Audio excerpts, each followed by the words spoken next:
About acid, base and salts, यानी आज हम लोग पढ़ने वाले हैं अम्ल, भस्म तथा लवण के बारे में। तो बच्चे ये हमारे इस चैप्टर का पहला वीडियो लेक्चर है। तो चलिए देखते हैं आखिर इस चैप्टर में हम लोग क्या पढ़ेंगे। तो सबसे पहले हमारा जो आज का टॉपिक होगा, यानी आज हम पढ़ने वाले हैं एसिड के बारे में। एसिड है क्या, और दूसरा क्या होगा, क्लासिफिकेशन ऑफ एसिड्स, यानी हम पहले बात करेंगे व्हाट इज एसिड, और इसके दूसरा क्या होगा, क्लासिफिकेशन ऑफ एसिड।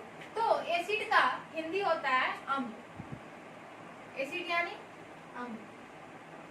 तो बच्चे सबसे पहले हम यह जाने कि आखिर एसिड यह वर्ड कहाँ से आया। तो एसिड जो है वह एक लैटिन वर्ड एसिडस से बना है। एसिड कहाँ से बना है, कौन से लैटिन वर्ड एसिडस से बना है, इसको हम कहते हैं सॉर। एसिडस यानी सॉर, इसको हम हिंदी में कहते हैं खट्टा। तो एसिडस यानी सॉर और सॉर यानी खट्टा। तो एसिड का मतलब क्या हो गया, कोई भी खट्टा पदार्थ, खट्टा सब्सटेंस, वो क्या कहलाएगा, एसिड कहलाएगा। जैसे देख लीजिए घर में अगर हम लोग घरेलू एग्जांपल की बात करें, as for lemon, oranges, lactic acid जो सॉर मिल्क में पाया जाता है, दही में पाया जाता है, सिट्रिक एसिड जो लेमन में पाया जाता है, ऑक्जेलिक एसिड जो टमाटर में पाया जाता है। तो ये सब क्या है, इसका टेस्ट क्या होता है, खट्टा होता है। तो इसमें क्या पाए जाते हैं, एसिड पाए जाते हैं। तो चलिए अब हम लोग यह जान गए कि आखिर एसिड कौन से वर्ड से मिलकर बना है। तो बच्चे अब इसके डिफिनेशन की बात करते हैं। आखिर एसिड को कौन कौन से साइंटिस्टों ने किस प्रकार से डिफाइन किया। तो उसमें सबसे पहले एक साइंटिस्ट आर्हेनियस साहब का नाम आता है। आर्हेनियस नामक साइंटिस्ट ने एसिड को डिफाइन किया। अब उन्होंने एसिड को कैसे डिफाइन किया, उन्होंने कहा कि एसिड इज दैट सब्सटेंस, यानी कि अम्ल वह पदार्थ है विच गिव्स H+ आयन, यानी कि हाइड्रोजन आयन, जो कि हाइड्रोजन आयन देता है, which furnishes hydrogen ion as the only positive charge ion, as the only positive charged ion in their aqueous solution.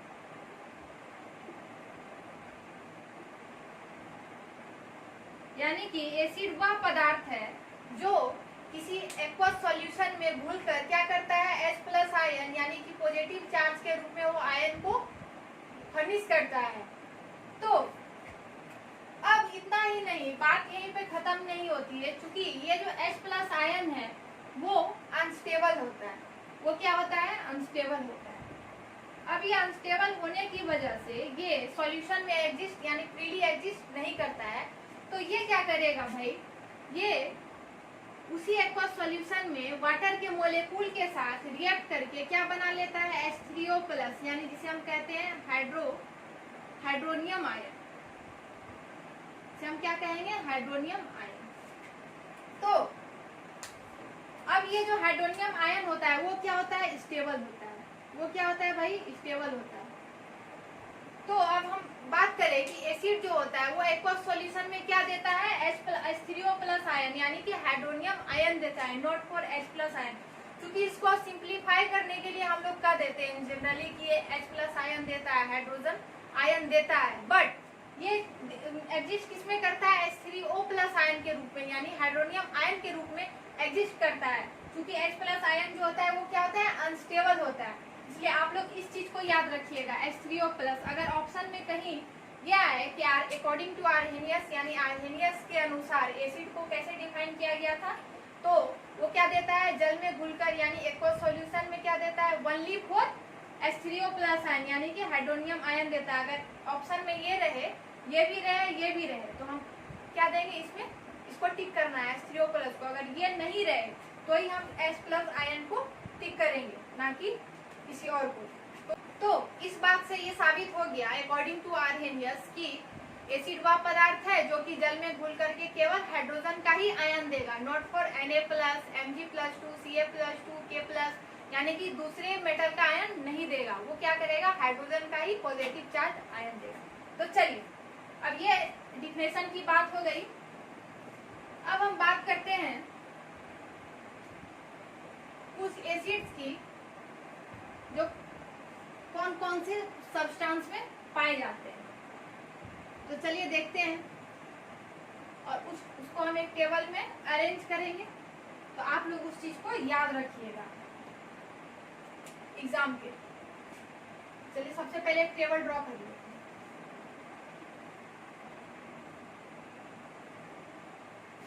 अब पहला है हमारा एसिटिक एसिड।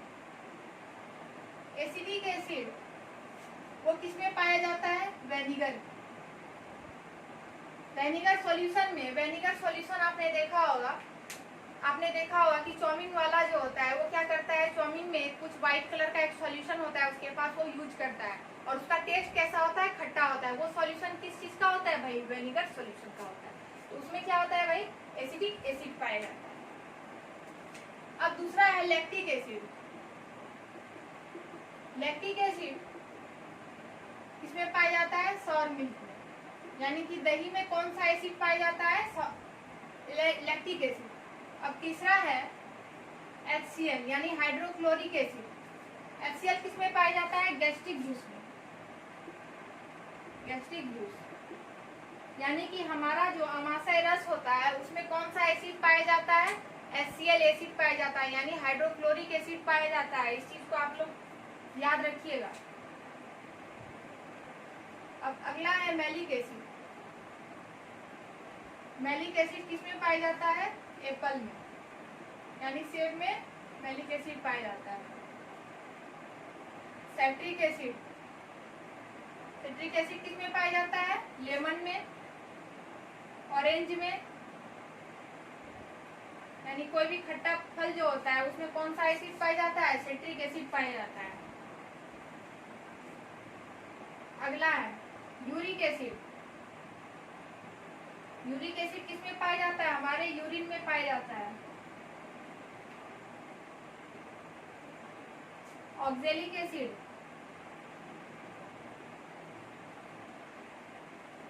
टमेटो में, टमेटोज में कौन सा एसिड पाया जाता है? Oxalic acid.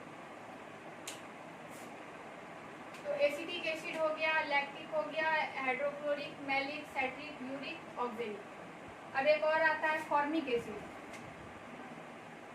Formic acid, formic acid किसमें पाया जाता है? स्टिंग ऑफ एंट, यानी ये चींटी के डंक में कौन सा एसिड पाया जाता है? फॉर्मिक एसिड पाया जाता है। तो इस टेबल को आप लोग याद कर लीजिएगा अपने एग्जाम के दृष्टिकोण से, क्योंकि एग्जाम में कई बार ऐसा पूछा जाता है कि एंट में कौन सा एसिड पाया जाता है, स्टिंग ऑफ एंट, इसमें कौन सा एसिड पाया जाता है, तो क्या बताएंगे? Formic acid. सॉर मिल्क में कौन सा एसिड पाया जाता है? Lactic acid. एप्पल में मैलिक एसिड, लेमन में सैट्रिक एसिड। तो इस चीज को आप लोग याद कर लीजिएगा। अब हम बात करेंगे क्लासिफिकेशन ऑफ एसिड्स की, यानी कि अम्लों का वर्गीकरण। तो अम्लों का वर्गीकरण जो है वो डिफरेंट आधार पे किया गया है। तो चलिए देखते हैं किस प्रकार से एसिड को क्लासिफाई किया गया।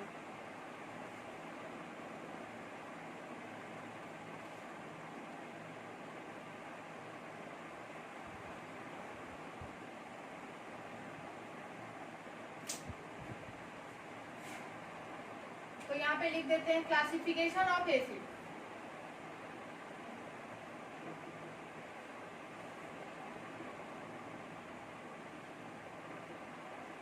यानी कि अम्लों का वर्गीकरण।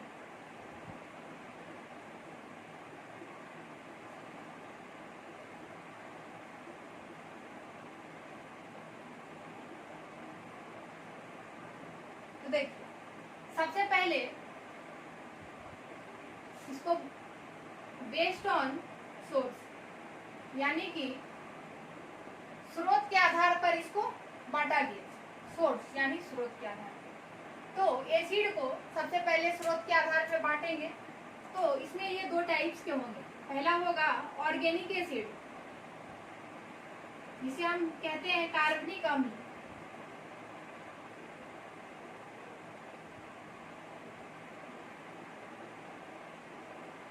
तो ऑर्गेनिक एसिड क्या है साहब? ऑर्गेनिक एसिड वह एसिड है जो कि किसमें पाया जाता है? प्लांट्स में, टिश्यूज में, एनिमल्स में। तो वो कौन से एसिड कहलाते हैं? ऑर्गेनिक एसिड यानी कार्बनिक अम्ल। तो which are obtained from direct मैं लिख देती हूँ, obtain from plants, animals, tissues, etc. तो those acids which are obtained from plants, animals, tissues, etc. उस तरह के एसिड क्या कहलाते हैं? ऑर्गेनिक एसिड, यानी जो कि नेचुरली पाया जाता है। As for example CH3COH, HCOH, COOH, COH, बहुत सारे एग्जाम्पल हैं। तो चलिए CH3COH को हम कहेंगे एसिटिक एसिड, ये हो गया फॉर्मिक एसिड, ये हो गया ऑक्जेलिक एसिड। तो सब आप लोग देख लीजिए, एसिटिक एसिड किस में पाया जाता है? विनेगर में पाया जाता है एसिटिक एसिड। फॉर्मिक एसिड किस में पाया जाता है? स्टिंग ऑफ एंट, यानी कि चींटी के डंक में पाया जाता है। कौन सा acid? Formic acid. Oxalic acid कहाँ पाया जाता है? टोमेटो में पाया जाता है। सिट्रिक एसिड कहाँ पाया जाता है? लेमन में पाया जाता है। तो ये कुछ एसिड्स हैं जो कि एनिमल्स, टिश्यूज और प्लांट्स में पाए जाते हैं नेचुरली। उस प्रकार के एसिड क्या कहलाते हैं? Organic acid. अब दूसरी आती है इनऑर्गेनिक एसिड। अब दूसरा क्या आता है? इनऑर्गेनिक एसिड, इसको हम कहते हैं मिनरल एसिड भी कहते हैं। इनऑर्गेनिक एसिड को हम क्या कहते हैं साहब? मिनरल एसिड भी कहते हैं। इनऑर्गेनिक एसिड को का हिंदी होता है अकार्बनिक एसिड। अकार्बनिक एसिड यानी अकार्बनिक अम्ल, नॉट फॉर एसिड। देखिए इनऑर्गेनिक एसिड या मिनरल एसिड क्या है? Which are obtained from mineral. Mineral acid अगर हम कहें तो which are obtained from mineral. Definition लिखने की भी जरूरत नहीं है, ऐसे समझ जाइए। तो which are obtained from mineral. जैसे एग्जांपल देखिए, इसका एग्जांपल देखिए इनऑर्गेनिक एसिड का, HCl, hydrochloric acid, H2SO4, sulphuric acid. Space नहीं है इस वजह से मैं डायरेक्ट इसका नाम बोल रही हूँ। Hydrochloric acid, sulphuric acid. आप लोग चाहे तो साथ ही साथ नोट भी कर सकते हैं। अगला SNO3, नाइट्रिक एसिड, आप लोग नोट भी कर सकते हैं इसको। H2S, हाइड्रोजन सल्फाइड, ये भी एसिड है। अब H2SO3, sulphurous acid, H3PO4, phosphoric acid, H3PO3, phosphorous acid, H2CO3, carbonic acid. अब देखिए ये थे हमारे मिनरल एसिड्स, यानी कि जो कहाँ से पाए जा रहे थे? मिनरल से पाए जा रहे थे। तो अब ये हो गया सोर्स के आधार पे हमने एसिड को दो भागों में बांट लिया। पहला ऑर्गेनिक एसिड, दूसरा इनऑर्गेनिक एसिड। ऑर्गेनिक एसिड क्या होता है? जो कि which are obtained from naturally, यानी लिविंग थी, जैसे प्लांट्स, टिश्यूज, एनिमल्स, उसे पाए जाते हैं, वो ऑर्गेनिक एसिड कहलाते हैं। जैसे हो गया हमारा एसिटिक एसिड, साइट्रिक एसिड, ये ऑक्जेलिक एसिड, मैलिक एसिड, वो सब क्या हो गया? ऑर्गेनिक एसिड के एग्जांपल है। Inorganic acid which are obtained from mineral, जैसे hydrochloric acid, sulphuric acid, nitric acid, phosphoric acid, phosphorus acid, sulphurous acid, H2S, hydrogen sulphide, ये सब क्या है? मिनरल एसिड है। अब दूसरा हमारा क्या है? बेस्ड ऑन स्ट्रेंथ, अगर हम स्ट्रेंथ के आधार पे एसिड को बांटे तो ये इसके दो टाइप्स होंगे। पहला हमारा होगा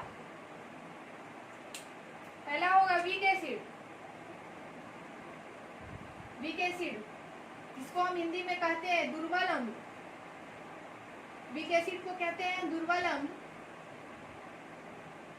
और दूसरा क्या होगा साहब? स्ट्रॉन्ग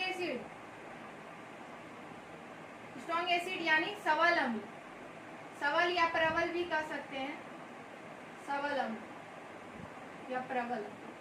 तो चलिए अब वीक एसिड क्या है और स्ट्रॉन्ग एसिड क्या है? तो सबसे पहले हम यह जान लें कि जितने भी ऑर्गेनिक एसिड्स होते हैं वो क्या होते हैं? All organic acids are weak acid, यानी कि टोटल जो ऑर्गेनिक एसिड होते हैं वो क्या होते हैं, टोटली वीक एसिड होते हैं, वो क्या होते हैं, दुर्बल अम्ल होते हैं। तो यहाँ पे आप लोग लिख लीजिए कि ऑल ऑर्गेनिक एसिड्स क्या है, organic acids are weak acid. और जितने भी मिनरल एसिड होंगे या इनऑर्गेनिक एसिड होंगे वो क्या होंगे, स्ट्रॉन्ग एसिड होंगे। तो यहाँ पे मैं लिख देती हूँ mineral acids are strong acid.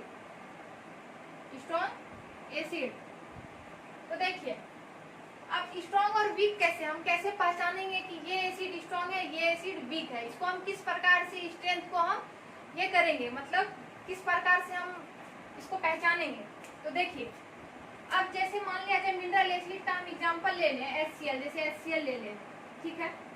तो HCl अगर जब एक्वस सॉल्यूशन में जाएगा, एक्वस सॉल्यूशन में जब HCl जाएगा वो क्या होगा, H plus ion plus Cl minus, यानी इसके रूप में वो क्या होगा, टूटेगा। H प्लस आयन और Cl माइनस आयन के रूप में टूटेगा। या इसको छोड़िए आप, ये इस प्रकार से टूटेगा। ये हम लिख देते हैं। तो ये क्या होगा, टोटली यानी 100% ये टूटेगा एक्वस सॉल्यूशन में। यानी कि ये क्या होगा, टोटली 100% ये क्या करेगा, टूटेगा, डिसोसिएट होगा। और वो क्या देगा, H प्लस आयन देगा और Cl माइनस आयन देगा। तो इस एक्वस सॉल्यूशन में जो होंगे क्या होंगे, केवल only ions are present, only ions are present in aqueous solution, in their aqueous solution। यानी कि एसिड के एक्वस सॉल्यूशन में केवल आयंस ही प्रेजेंट होंगे, नॉट मोलेकुल्स प्रेजेंट नहीं होगा, क्योंकि ये टोटली यानी 100% ये डिसोसिएट होगा। तो जो एसिड जो है 100% डिसोसिएट होकर के वो क्या हो, अधिक ज्यादा से ज्यादा अमाउंट में H प्लस आयन दे, तो वो एसिड क्या कहलाता है, स्ट्रॉन्ग एसिड कहलाता है। और वीक एसिड इसका जस्ट अपोजिट होगा। जैसे एग्जांपल ले लीजिए ऑर्गेनिक एसिड का, मान लीजिए हम यहाँ पे लिख देते हैं CH3COH, यानी हम लोग ले लिए एसिटिक एसिड को। तो अब जब ये एसिटिक एसिड एक्वस सॉल्यूशन में जब हम डालेंगे, किसी एक्वस सॉल्यूशन में जब हम डालेंगे तो वो क्या होगा, 100% डिसोसिएट नहीं होगा साहब, ये 100% डिसोसिएट नहीं होगा, बल्कि ये 1% ही डिसोसिएट होगा। और क्या देगा, ये H प्लस देगा प्लस CH3CO माइनस देगा। इसका मतलब जहाँ पे ये 100 में, अगर मान लिया ये 100 में ये 99, लगभग समझ लीजिए 100%, अगर 100 में ये 99 अगर H प्लस आयन दे रहा है, तो वही एसिटिक एसिड क्या करेगा, 100 में केवल इसके एक ही मोलेकुल होंगे जो कि डिसोसिएट होंगे। अगर हमने एसिटिक एसिड के 100 मोलेकुल लिए तो उसमें केवल एक ही मोलेकुल होंगे जो कि डिसोसिएट होंगे, और बाद बाकी जो 99 के जो 99 CH3COH के जो मोलेकुल होंगे वो वैसे के वैसे पड़े रह जाएंगे सॉल्यूशन में। Do you understand. तो अगर 100 मोलेकुल लिया तो उसमें क्या होगा, केवल एक ही मोलेकुल होगा जो कि डिसोसिएट होगा, और जो 99 मोलेकुल होंगे वो वैसे के वैसे ही पड़े रहेंगे। तो इसका मतलब होगा कि ये जो है एक्वस सॉल्यूशन में कंप्लीटली डिसोसिएट नहीं होगा। तो इस तरह का एसिड क्या कहलाएगा, वीक एसिड कहलाएगा। तो इसलिए हमने क्या लिखा कि जितने भी ऑर्गेनिक एसिड हैं, जितने भी ऑर्गेनिक एसिड्स हैं वो क्या है, वीक एसिड है, और जितने भी मिनरल एसिड है वो क्या है, स्ट्रॉन्ग एसिड है। हाँ, एक और बात, अब जो ऑर्गेनिक एसिड का जो एक्वस सॉल्यूशन होगा उसमें क्या होंगे, आयंस और ions and molecules are present in their aqueous solution।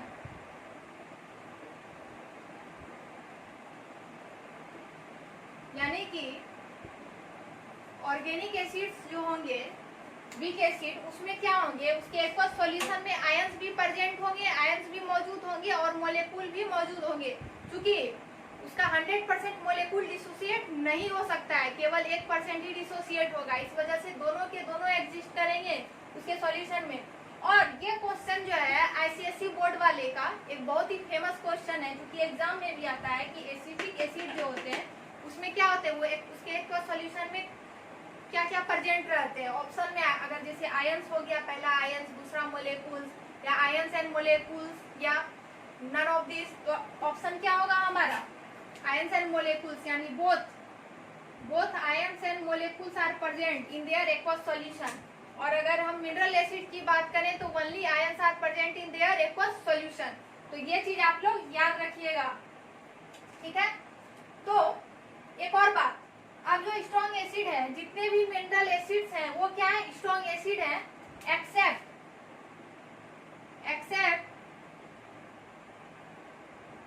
H2CO3, यानी कि कार्बोनिक एसिड को छोड़ करके जितने भी मिनरल एसिड होंगे वो सारे के सारे क्या होंगे, स्ट्रॉन्ग होंगे, एक्सेप्ट H2CO3। तो इस चीज को आप लोग नोट कर लीजिएगा, ये रिमेम्बर पॉइंट हो गया कि जितने भी मिनरल एसिड है वो सारे के सारे क्या है, स्ट्रॉन्ग एसिड है, एक्सेप्ट कार्बनिक एसिड। तो ये जो कार्बनिक एसिड होता है या मिनरल एसिड होता है, मिनरल एसिड में कार्बन प्रेजेंट नहीं होते हैं एक्सेप्ट कार्बोनिक एसिड। क्योंकि कार्बोनिक एसिड में कार्बन है, तो ये हो गया एक्सेप्शन केस हमारा। अब अगला टाइप है जो किसके आधार पे है, कंसंट्रेशन के आधार पे। तो चलिए तीसरा टाइप होगा based on concentration. Based on concentration,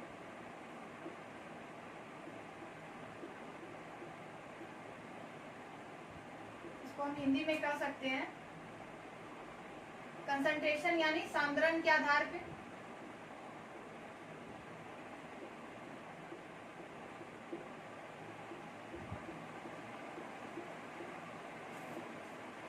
अब कंसंट्रेशन इस वर्ड का मतलब क्या है, कंसंट्रेशन यानी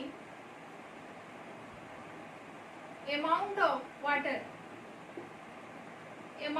वाटर present in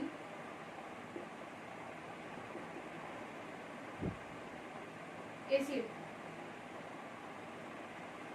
यानी कि किसी एसिड में जो वाटर का जो अमाउंट प्रेजेंट होता है वो क्या कहलाता है, उसको हम कंसंट्रेशन कहेंगे।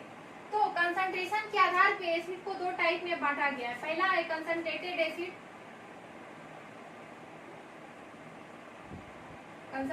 एसिड, उसको हम कहते हैं, हिंदी में कहते हैं सांद्रम।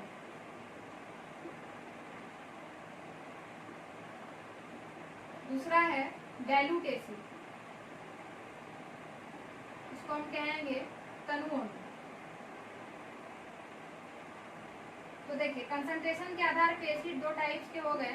पहला है कंसंट्रेटेड एसिड यानी सांद्रम, दूसरा है डाइल्यूट एसिड यानी तनुओं। तो कंसंट्रेटेड एसिड का मतलब क्या है, जिसमें अमाउंट ऑफ वाटर क्या है, कम हो, यानी कि amount of water is less, या ऐसे भी लिख सकते हैं lesser amount of water are present in acid, यानी कि एसिड में जो वाटर का अमाउंट होगा वो बहुत ही कम होगा। तो उस तरह का एसिड क्या कहलाएगा, कंसंट्रेटेड एसिड कहलाएगा। अब डाइल्यूट एसिड की बात करें तो larger amount of water are present in acid, यानी एसिड में जो वाटर की जो मात्रा होगी वो बहुत ही अधिक मात्रा में प्रेजेंट होगी। जैसे देखिए, अगर हम कुछ एग्जांपल के द्वारा अगर हम इसको समझ सकते हैं, जस्ट लाइक ए मड, अगर हम कंसंट्रेटेड एसिड की बात करें तो आपने देखा होगा कीचड़, या फिर जैसे कीचड़ में क्या होता है, मिट्टी का मात्रा बहुत ही कम होता है और पानी का मात्रा क्या होता है, बहुत ही कम होता है। मिट्टी का मात्रा बहुत ही अधिक होता है और पानी का मात्रा क्या होता है, कम होता है। तो वो क्या होता है, वो कंसंट्रेटेड होता है। वो कैसा सॉल्यूशन होता है, कंसंट्रेटेड सॉल्यूशन होता है। तो इस प्रकार से हम कह सकते हैं कि उसी तरह से कंसंट्रेटेड एसिड क्या है, जिसमें कि एसिड की मात्रा अधिक हो और वाटर की मात्रा क्या हो, कम हो, तो उस तरह के एसिड क्या कहलाते हैं, concentrated acid, just like a mud, यानी कीचड़ की तरह। अब दूसरा है डाइल्यूट एसिड। डाइल्यूट एसिड में क्या होता है, वही उसका जस्ट अपोजिट होता है। उसमें अगर हम जैसे मान लिया जाए एक बकेट है, उसमें एक बकेट हम फुल पानी कर दें और उसमें एक गिलास हम ऊपर से धूल मिट्टी डाल दें, तो उसमें क्या होगा, उस तरह के सॉल्यूशन में वाटर का मात्रा ज्यादा होगा और एसिड की मात्रा क्या हो जाएगी, कम हो जाएगी, मड की मात्रा क्या हो जाएगी, कम हो जाएगी। तो उस तरह के एसिड क्या कहलाएंगे, डाइल्यूट एसिड, यानी जिसमें larger amount of water present हो। तो ये हमने एसिड को क्लासिफाई कर लिया तीन टाइप के। पहला क्या था, सोर्स के आधार पे, दूसरा स्ट्रेंथ के आधार पे। सोर्स के आधार पे दो टाइप्स के, ऑर्गेनिक एसिड, इनऑर्गेनिक एसिड। अब स्ट्रेंथ के आधार पे वीक एसिड, स्ट्रॉन्ग एसिड। और तीसरा क्या था, हाँ, कंसंट्रेशन के आधार पे, यानी कि सांद्रण के आधार पे। कंसंट्रेशन बोले तो amount of water present in acid. तो ये दो टाइप के होते हैं, concentrated acid and dilute acid. तो चलिए अब एक और बात है कि अब जब हम वाटर में अगर हम किसी भी कंसंट्रेटेड एसिड को या किसी भी एसिड को अगर हम डाइल्यूट बनाएंगे तो हम क्या करेंगे, उसमें वाटर में क्या करेंगे, एसिड डालेंगे। जैसे वाटर है और ये क्या है, एसिड। तो वाटर में हम एसिड डालेंगे, ना कि एसिड में हम वाटर डालेंगे। क्योंकि अगर हम एसिड में वाटर डालेंगे उसको डाइल्यूट करने के लिए, तो क्या होगा, ये एक एक्सोथर्मिक प्रोसेस होगा। एक्सोथर्मिक प्रोसेस यानी जिसमें क्या होता है, उष्मा निकलती है, उष्मा हीट बाहर की ओर निकलती है। तो जब हीट बाहर की ओर निकलेगी तो हमारा जो टेस्ट ट्यूब होगा, जिसमें या फिर जो भी होगा, इस बर्तन में हम ये कर रहे हैं, इस फ्लास्क में हम कर रहे हैं, वो क्या होगा, टूट जाएगा, वो फट जाएगा। तो इसलिए हम कभी भी एसिड में वाटर नहीं डालते हैं, बल्कि वाटर में हम एसिड डालेंगे उसको डाइल्यूट करने के लिए या फॉर्म करने के लिए। तो चलिए इस चीज को आप लोग याद रखिएगा। तो यहीं पे हमारा आज का लेक्चर खत्म होता है। आई होप कि आप लोगों को ये वीडियो अच्छी लगी हो, समझ में आई हो। और समझ में आई हो तो अच्छी बात है, और समझने में कोई भी दिक्कत हुई हो, कोई भी परेशानी हुई तो आप मुझे कमेंट करके जरूर बताएं। तो तब तक के लिए thanks for watching and all the very best.